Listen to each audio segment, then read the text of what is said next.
코스피 5천이라는 숫자가 우리 눈앞에 현실로 다가온 지금 여러분은 이것이 고점이라고 생각하시나요? 아니면 새로운 시대의 서막이라고 생각하시나요?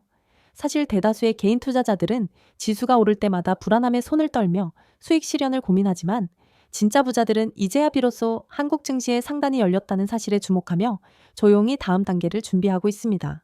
최근 한국거래소 정금보 이사장이 블룸버그와의 인버브보아의 인터뷰에서 코스피 600의 시대를 공식적으로 언급한 것은 결코 가벼운 발언이 아니며 이는 우리 경제의 근본적인 체질이 과거와는 차원이 다른 수준으로 격상되었음을 의미하는 아주 강력한 신호탄이라고 볼 수 있습니다. 여러분이 지금 당장 집중해야 할 것은 단순히 지수가 몇 포인트 오르느냐가 아니라 이 거대한 자본의 대이동이 어떤 산업을 관통하며 어디에 거대한 부를 쌓고 있는지 그 맥락을 짚어내는 통찰력입니다. 과거 우리가 2000이나 3000 고지에서 헤맬 때와 지금의 상황이 결정적으로 다른 이유는 한국을 대표하는 핵심 산업들의 경쟁력이 이제는 글로벌 표준을 넘어서서 독점적인 지위를 확보했기 때문입니다. 특히 반도체와 방산, 그리고 조선 분야에서 보여주는 한국 기업들의 퍼포먼스는 전 세계 자본이 한국 시장을 다시 보게 만드는 핵심적인 트리거가 되고 있습니다.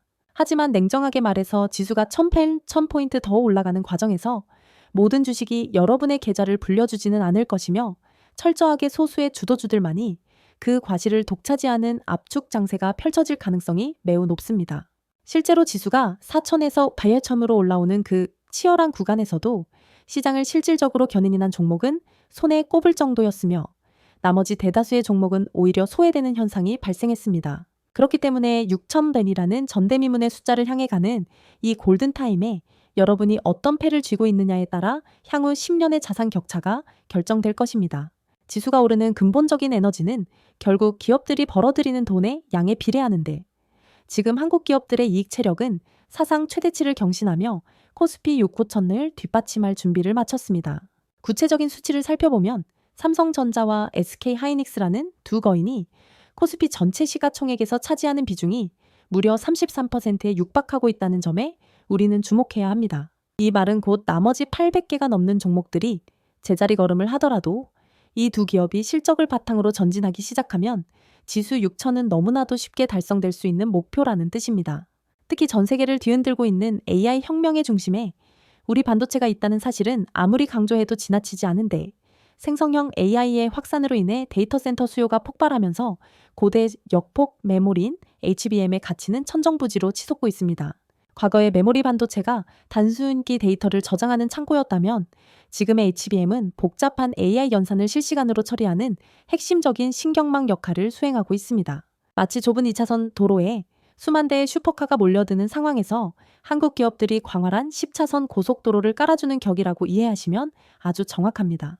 현재 SK하이닉스는 엔비디아와의 강력한 혈맹 관계를 바탕으로 HBM 시장을 선도하고 있으며 이미 2026년까지의 생산 물량이 모두 판매 완료되었다는 소식은 시장의 수요가 얼마나 압도적인지를 보여주는 단편적인 예시입니다.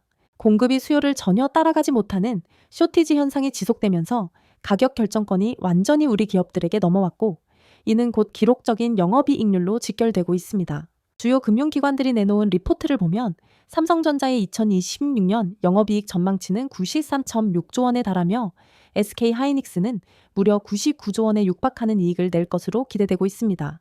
두 회사의 이익을 합치면 약 200조 원에 가까운 수치인데 이는 코스피 상장사 전체 이익의 절반 이상을 차지할 수도 있는 엄청난 규모입니다. 과거 2018년 반도체 슈퍼사이클 당시에도 우리 증시가 뜨겁게 달아올랐지만 그때는 단순히 클라우드 서버 증설이라는 일시적인 수요가 중심이었다면 지금은 AI라는 거대한 문명사적 전환이 그 배경에 깔려 있습니다. 연애 호황이 짧고 야래 굵게 지나가는 소나기였다면 지금 우리가 마주하고 있는 AI 장세는 강물이 바다로 흘러가듯 또 거스를 수 없는 거대한 조류와도 같습니다. 인공지능 모델이 고도화될수록 더 많은 연산 자원이 필요하고 이는 필연적으로 더 많은 반도체와 인프라의 확충을 요구하기 때문입니다. 또한 정부가 강력하게 드라이브를 걸고 있는 기업 밸류업 프로그램이 이제는 단순한 구호를 넘어 제도로 정착되고 있다는 점도 코스피 600원을 앞당기는 핵심 동력입니다. 그동안 한국 증시는 돈은 잘 벌지만 주주들에게 인색하다는 평가를 받으며 글로벌 시장에서 찬밥 신세를 면치 못했습니다. 정부는 기업들에게 번 돈의 일부를 주주들에게 돌려주라고 압박하고 있으며 자사주 소각과 배당 확대를 실천하지 않는 기업은 시장에서 도태될 수밖에 없는 구조를 만들었습니다. 이러한 변화는 외국인 투자자들에게 아주 매력적인 신호로 작용하고 있으며 과거에는 당일 시세 차익만 노리고 들어왔던 자금들이 이제는 장기적인 관점에서 한국의 우량주를 쓸어 담고 있습니다. 실제로 외국인들의 코스피 보유 비중이 6년 만에 최고치인 32%를 돌파했다는 지표는 우리가 지금 얼마나 강력한 수급 장세의 한복판에 있는지를 여실히 보여줍니다. 외국인들은 단순히 운이 좋아서 한국 주식을 사는 것이 아니라 한국 기업들이 구조적으로 변화하고 있다는 확신이 생겼기 때문에 거액의 자금을 베팅하고 있는 것입니다. 여러분은 지금 이 현상을 단순히 지수 상승으로만 볼 것이 아니라 한국 증시의 가치평가 기준 자체가 한 단계 레벨업되는 역사적인 순간으로 이해해야 합니다. 여기에 더해 전 세계적인 안보 위기와 에너지 패러다임의 변화가 한국의 방산과 전력 기기 산업에 유례없는 기회를 제공하고 있습니다. 러시아와 우크라이나의 전쟁이 장기화되면서 전 세계 국가들이 앞다투어 무기 체계를 현대화하고 있는데 가성비와 성능, 그리고 신속한 납기 능력을 모두 갖춘 국가는 전 세계에서 한국이 유일합니다. K9, 자주포와 레드백 장갑차, 그리고 청웅으로 대표되는 한국산 무기들은 이제 유럽과 중동을 넘어 전 세계 곳곳으로 수출되며 우리 경제의 새로운 캐시카우 역할을 톡톡히 해내고 있습니다. 방산산업은 한 번 계약을 맺으면 수십 년간 유지보수와 부품 공급이 뒤따르기 때문에 한 번의 수출이 지속적인 수익원으로 연결되는 아주 고부가 가치 산업입니다. 또한 AI 데이터 센터가 전 세계적으로 급증하면서 전기를 엄청나게 소비하는 이른바 전기 먹는 하마들이 등장한 것도 우리에게는 엄청난 기회입니다. 노후화된 전력망을 교체해야 하는 미국과 유럽의 수요의 데이터 센터 전력 공급 수요까지 겹치면서 변압기와 전선 같은 전력 기기들은 없어서 못 파는 상황이 벌어지고 있습니다. 제조업 기반의 회사가 27%라는 경이로운 영업이익률을 기록하고 있다는 사실은 현재의 업황이 얼마나 강력한지를 증명하는 가장 확실한 증거라고 할 수 있습니다. 지수 6,000으로 가는 이 여정에서 우리가 가장 먼저 주목해야 할 차세대 혁신 기술은 바로 유리 기판입니다. 기존에 우리가 사용하던 플라스틱 기판은 고사양 AI 칩에서 발생하는 엄청난 열을 견디지 못하고 휘어지거나 회로가 손상되는 치명적인 약점이 있었습니다. 하지만 유리라는 소재를 사용하게 되면 열에 강할 뿐만 아니라 표면이 훨씬 평평해서 아주 미세한 회로를 새겨 넣기에 최적의 조건을 갖추게 됩니다. 비유를 하자면 우리가 스마트폰 화면에 붙이는 보호 필름이 얇은 비닐에서 단단한 강화 유리로 진화한 것과 비슷한 맥락이라고 보시면 됩니다. 실제로 유리 기판을 도입할 경우 데이터 처리 속도는 약 40%가 향상되고 전력 소모량은 30% 가까이 줄일 수 있다는 분석 결과가 나와 전 세계 빅테크 기업들이 사활을 걸고 있습니다. 인텔과 AMD, 그리고 엔비디아 같은 네로라 하는 기업들이 이미 유리 기판 도입을 위해 한국 기업들과 긴밀하게 접촉하고 있으며 2026년과 2027년은 이 기술이 본격적으로 양산되는 원년이 될 것으로 보입니다. 시장조사 기관들은 2028년경 유리 기판 시장 규모가 약 84억 달러까지 급성장할 것으로 내다보고 있는데 이 거대한 시장의 주인공이 바로 우리 기업들입니다. 삼성정의는 이미 세종사업장에 유리 기판을 위한 파일럿 라인을 구축하고 2025년 4분기부터 본격적인 가동에 들어갔으며 2026년 하반기 양산을 목표로 속도를 내고 있습니다. SKC 또한 자회사인 앱솔릭스를 통해 미국 조지아주에 세계 최초의 유리기판 전용 공장을 건설 중이며 미국 정부로부터 반도체법 보조금 7,500만 달러도 확보하는 성과를 거두었습니다. 기술적 난이도가 높은 TGV 장비를 공급하는 필옵틱스 같은 기업들도 유리기판 생태계에서 없어서는 안 될 핵심적인 역할을 수행하며 동반 성장이 기대되는 대목입니다. 과거 일본의 수출 규제 당시 국산화에 성공한 기업들이 수배의 주가 상승을 보여주었던 것처럼 유리기판 역시 기술적 장벽을 넘어서는 순간 엄청난 밸류에이션 재평가가 이루어질 것입니다. 다음으로 우리가 집중해야 할 영역은 바로 피지컬 AI, 즉 인공지능이 이 가상세계를 넘어 물리적 실체로 구현되는 로봇 산업입니다. 인공지능이 뇌라면 로봇은 그 뇌의 명령을 수행하는 팔과 다리라고 볼 수 있는데 이 분야의 가장 강력한 후보는 의외로 현대차 그룹입니다. 현대차는 더 이상 단순한 자동차 제조사에 머물지 않고 보스턴 다이내믹스라는 세계 최고의 로봇 기술 기업을 인수하며 로보틱스 플랫폼 기업으로 탈바꿈하고 있습니다. 최근 CES 2026에서 최고 로봇상을 수상한 휴머노이드 로봇 아틀라스의 진화는 전 세계를 경악하게 만들었으며 이는 곧 현대차의 미래 가치를 결정짓는 핵심 변수가 될 것입니다. 현대차는 2028년부터 미국 조지아주에 위치한 전기차 전용 공장에 이 로봇들을 대거 투입하여 인간의 노동력을 대체하고 생산성을 극대화할 계획을 가지고 있습니다. 선진국들이 인건비 부담을 줄이기 위해 자국으로 공장을 불러들이는 리쇼어링 정책을 펴고 있지만 결국 인건비 문제를 해결할 수 있는 유일한 열쇠는 고성능 로봇뿐입니다. 현대차의 주가가 단 하루 만에 10%나 급등했던 배경에는 이러한 로봇 산업에 대한 시장의 강력한 기대감이 반영되어 있으며 시가총액 역시 연초 60조 원 수준에서 115조 원을 훌쩍 넘기며 새로운 평가를 받고 있습니다. 삼성전자가 지분을 투자하며 협력 관계를 강화하고 있는 레인보우 로보틱스 역시 삼성그룹 내 자동화 공정의 핵심 파트너로서 확고한 입지를 구축하고 있습니다. 로봇의 관절 역할을 하며 정밀한 움직임을 제어하는 부품인 감속기를 국산화한 SPG와 SBB테크 같은 중소형 강소기업들도 로봇 시대의 개막과 함께 엄청난 수혜를 입을 것으로 보입니다. 인공지능이 데이터를 학습하고 판단하는 단계를 넘어 이제는 스스로 움직이며 경제적 부가가치를 창출하는 시대가 코앞으로 다가왔음을 여러분은 반드시 인지해야 합니다. 세 번째로 살펴볼 테마는 인공지능 시대의 에너지 갈증을 해결해줄 소형 모듈, 원전, 즉 SMR 분야입니다. 앞서 말씀드린 것처럼 AI형 데이터 센터는 연중무휴 24시간, 막대한 전력을 소모하기 때문에 태양광이나 풍력 같은 간헐적 재생 에너지로는 도저히 그 수요를 감당할 수가 없습니다. 비가 오거나 바람이 불지 않는 날에도 데이터 센터는 멈추지 않아야 하기에 가장 안정적이면서도 탄소 배출이 없는 원자력 발전이 유일한 대안으로 다시 부상하고 있는 것입니다. 하지만 기존의 거대 원전은 건설 기간이 10년 이상 소요되고 천문학적인 비용이 들어가는 단점이 있어 이를 보완하기 위해 나온 것이 바로 레고 블록처럼 조립이 가능한 SMR입니다. 아마존과 마이크로소프트 그리고 구글 같은 글로벌 빅테크 기업들이 자신들의 데이터 센터 전력원으로 SMR을 선택하며 거액의 투자를 단행하고 있는 것은 매우 상징적인 사건입니다. 두산의 너빌리티는 전 세계에서 SMR의 핵심 기자재를 실제로 제작하고 공급할 수 있는 몇 안 되는 독보적인 기술력을 보유한 기업으로 평가받고 있습니다. 이미 체코 원전 수주라는 쾌거를 거둔 데 이어 미국의 뉴스케일 파워나 엑스에너지 같은 글로벌 SMR, 선두 기업들로부터 대규모 주기기 제작 물량을 확보한 상태입니다. 연경에는 SMR 관련 매출이 2천억 원대에서 2030년에는 3조 3천억 원 규모로 별열의 배 이상 폭발적으로 성장할 것이라는 장밋빛 전망이 현실화되고 있습니다. 여기에 전력 변압기 사이클을 주도하고 있는 HD 현대의 일렉트릭의 약진 또한 코스피 6호연 시대를 뒷받침하는 든든한 버팀목이 될 것입니다. 전력기기 산업의 호황은 일시적인 현상이 아니라 전 세계적인 인프라 교체 주기와 맞물린 구조적인 성장이기에 그 지속성은 더욱 길어질 것으로 보입니다.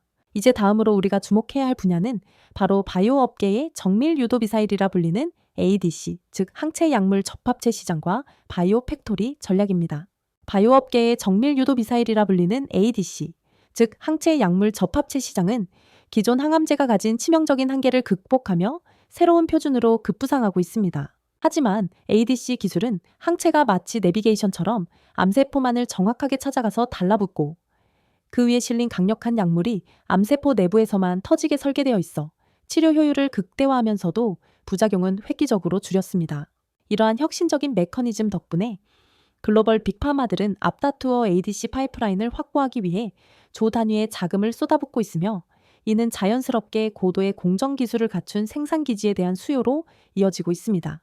삼성바이오로직스는 이러한 흐름을 미리 예측하고 세계 최대 규모의 바이오 의약품 위탁 개발, 생산 능력을 바탕으로 ADC 전용 생산 시설 구축에 박차를 가하고 있습니다. 연 ADC 전용 공장이 본격 가동되면 삼성바이오로직스는 명실상부한 글로벌 1위 바이오 팩토리로서의 위상을 더욱 공고히 할 것이며 이는 지수 6천 시대를 이끄는 핵심적인 성장 동력이 될 것입니다.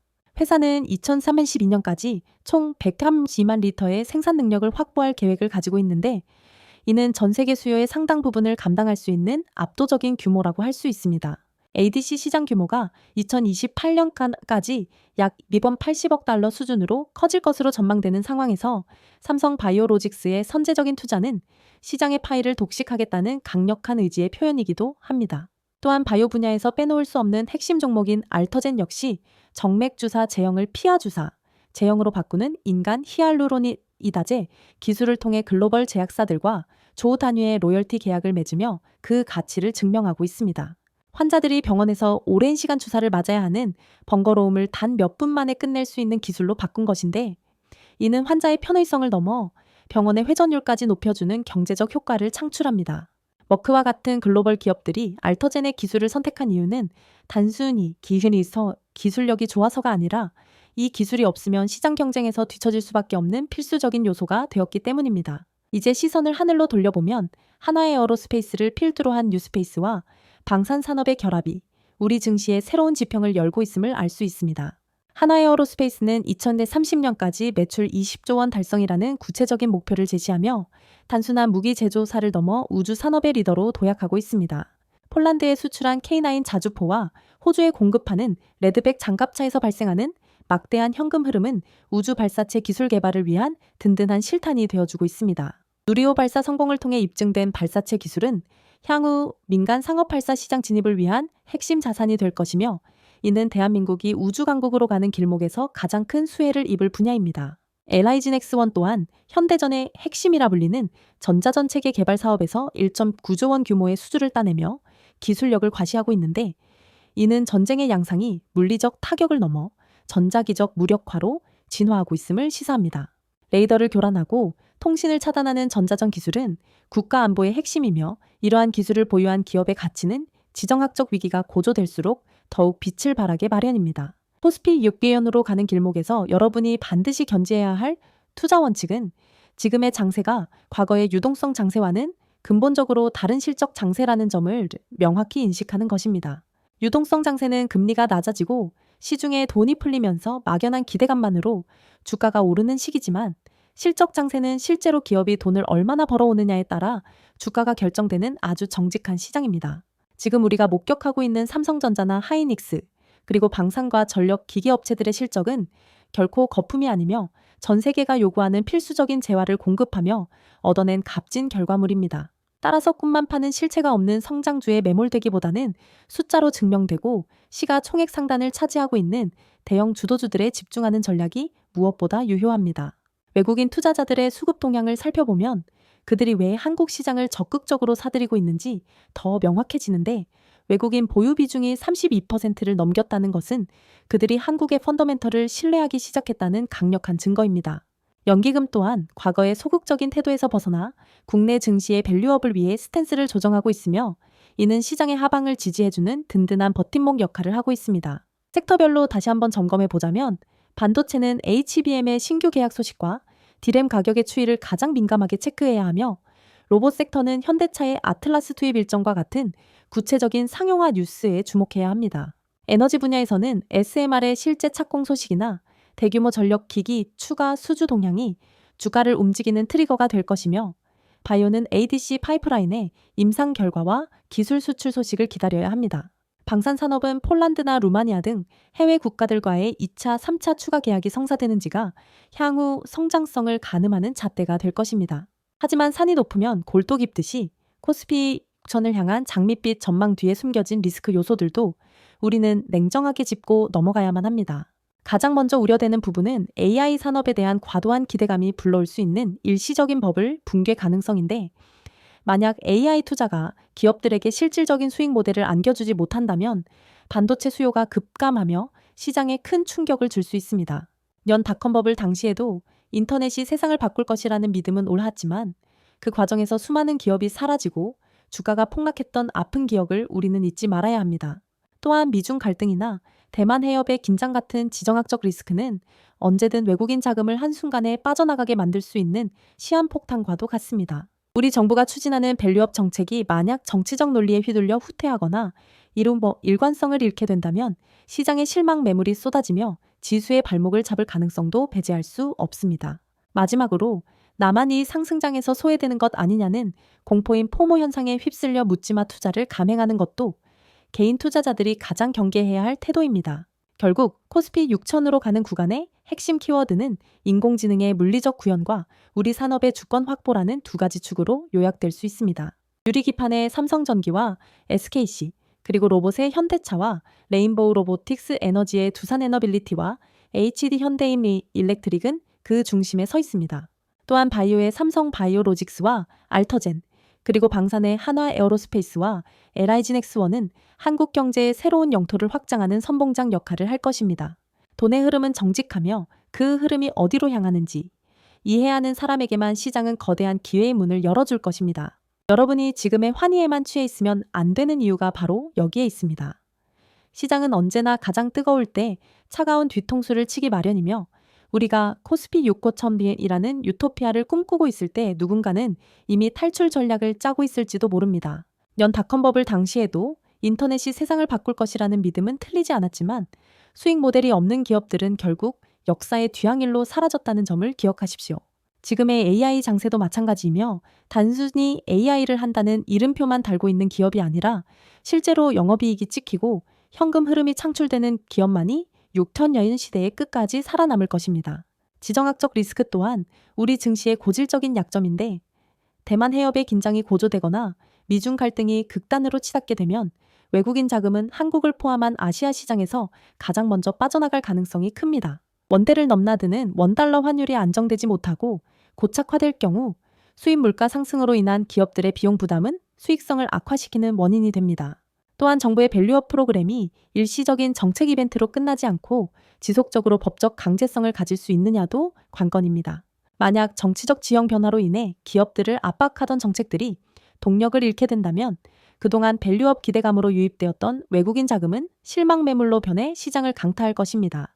연기금의 스탠스 역시 중요한데 국내 주식 비중을 줄여야 하는 구조적 한계 속에서 그들이 얼마나 적극적으로 방어해 줄 수 있을지도 의문입니다. 여러분은 지금 남들이 돈을 벌었다는 소리에 조급해하며 뒤늦게 뛰어드는 포모 현상을 가장 경계해야 합니다. 투자는 결국 심리 싸움이며 지수가 5천에서 6천으로 가는 과정에서 발생하는 수많은 흔들림을 견뎌낼 수 있는 체력이 있어야 합니다.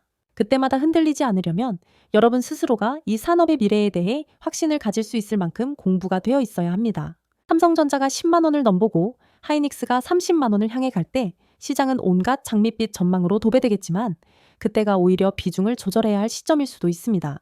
유리기판이라는 새로운 기술이 양산에 실패하거나 수율이 기대에 못 미칠 경우 관련 종목들의 낙폭은 상상 이상으로 클 수 있습니다. 로봇 산업 역시 현대차의 아틀라스 투입이 지연되거나 기술적 결함이 발견된다면 기대감으로 올랐던 주가는 빠르게 제자리로 돌아올 것입니다. SMR 또한 원전 사고나 정책 변화라는 돌발 변수에서 자유롭지 못하며 바이오 섹터는 임상 실패라는 고질적인 리스크를 항상 품고 있습니다. 방산 산업 역시 평화협정이나 글로벌 군비 축소 흐름이 나타난다면 수출 계약 파기라는 최악의 상황을 맞이할 수도 있습니다. 하지만 이러한 리스크에도 불구하고 우리가 한국 증시에 베팅하는 이유는 지금의 변화가 일시적인 유행이 아니라 거대한 패러다임의 전환이기 때문입니다. 여러분은 이제 단순한 투자자를 넘어 이 거대한 시대적 흐름의 동반자가 되어야 합니다. 시장이 공포에 질려 투매를 할 때 오히려 우량한 주도주를 담을 수 있는 용기는 철저한 분석에서 나옵니다. 결국 실적이 뒷받침되는 진정한 주도주는 시장이 정상화될 때 가장 먼저 그리고 가장 높게 솟구칠 것이기 때문입니다. 현재를 살아가는 우리에게 주어진 이 기회는 평생에 한두 번 올까 말까 한 거대한 자본의 축제입니다.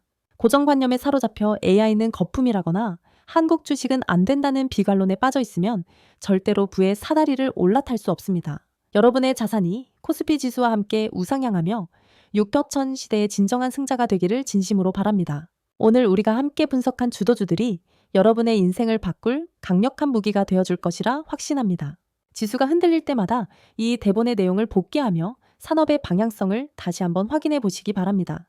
결국 세상은 변화하는 자의 편이며 그 변화의 중심에는 항상 혁신을 주도하는 기업들이 있습니다. 그 기업들과 함께 호흡하며 장기적인 관점에서 자산을 불려나가는 즐거움을 만끽하시길 바랍니다. 지수가 6천을 돌파하는 그 역사적인 순간에 여러분은 웃으며 자신의 선택이 옳았음을 증명하게 될 것입니다. 흔들리지 않는 뿌리 깊은 나무처럼 여러분의 투자 원칙도 시장의 풍파 속에서 더욱 견고해지길 바랍니다. 자본주의의 꽃이라 불리는 주식시장에서 여러분만의 승전보를 울릴 날이 머지않았습니다. 여러분의 성공 투자를 위해 저 역시 끊임없이 데이터를 분석하고 숨겨진 진실을 찾아내어 전달해 드릴 것입니다. 이제 주저하지 말고 확신을 가지고 여러분의 미래에 베팅하십시오.